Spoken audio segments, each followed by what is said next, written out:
Hey fellas, well, time's finally come.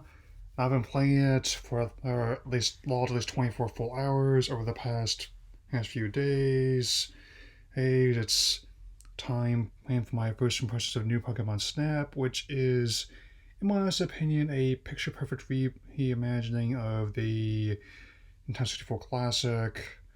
Heck, and definitely well worth the wait of more than 20 years, and I definitely already have it loaded on my Switch. I'm definitely gonna keep playing it. I mean, already have logged into my second and Illumina spot. I mean, let me just say this.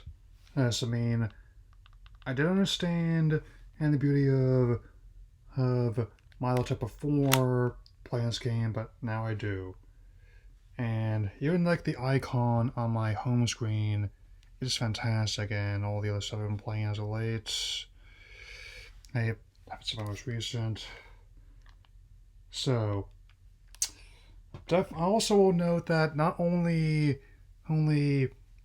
hey, I am getting more reports of like the UK sales outselling its senior fourfold, but and this is even before we get the sales from other places like the US and Japan, and I would stand a reason to be similar numbers there, but it actually has outsold Returnal all 3-1. As I mentioned before, my funny story when I got this game, it was definitely. I mean, I was one of at least four people in the store. Three of us were going to get new Pokemon Snap. The fourth is the one that got Returnal. I'm hoping what I'm hearing about is true about another PS5 redesign, potentially with more stock and price drop coming soon, but that's a matter for another day. So, after you choose what avatar you want, I mean, customization is not as robust as it is in some of the other games, but you can pick what hair color, eye color, and skin tone you're going with. And even if you're wearing the same combination of an adventurous outfit, a hat, and trekking shoes, I mean, you're assigned to a Professor Mir and his assistant Rita in the Lentor region, an archipelago of islands, well, that's one thing too major about the other deets in this game. Um, you're basically assigned to go on photography expeditions and to take photographs of the Pokemon that inhabit the region, and it's just already there are already more than 200 Pokemon to take photos of in this game, which is up from um, the original, which only features 63 of the original 151, and it's definitely a modernized version of the original N64 game. So they come up with this sort of both a sequel and a reimagining. Thankfully, the core concept has not changed too much. I mean, there's some obvious quality of life improvements that you have dual analog controls, and you can even have motion controls as an option now. But I'm really glad that the core concept was translated so well. I mean, I mentioned it before, and I'm definitely going to keep mentioning it as, even before we get an official release date for both the Sinnoh titles coming to Switch. But I'm a big believer in the whole not broken, don't fix approach game design. And I mean, admittedly, he living up to the bar that HAL Laboratories has set with the original game was definitely not going to be an easy task. But I gotta say, Bandai Namco rose admirably to the occasion. In fact, they were specifically chosen to work on this spin-off because of their work in the Pokken tournament games.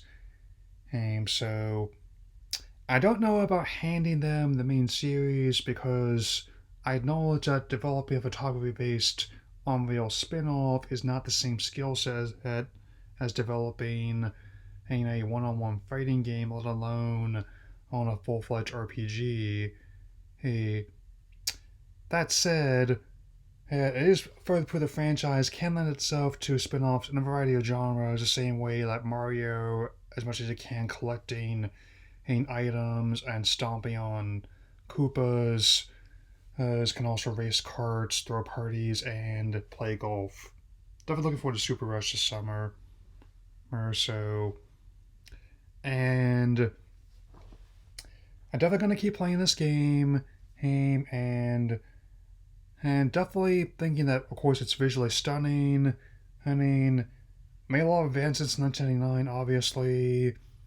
He, I've mostly been playing it in TV mode, and it looks great. Especially liking like the new night sections and the glow and dark Illumina spots. Oh, it's mean. And I'm definitely glad to see it's doing well. And once again, their attempts to tank the tank the Metascore didn't really work out. I mean, since it definitely looks to be like a game I can spend a lot of time with, especially going to play it quite extensively until I can get my second dose in, and and which will be at least a couple weeks. And I'm definitely glad it's lived up to the legacy of the original game.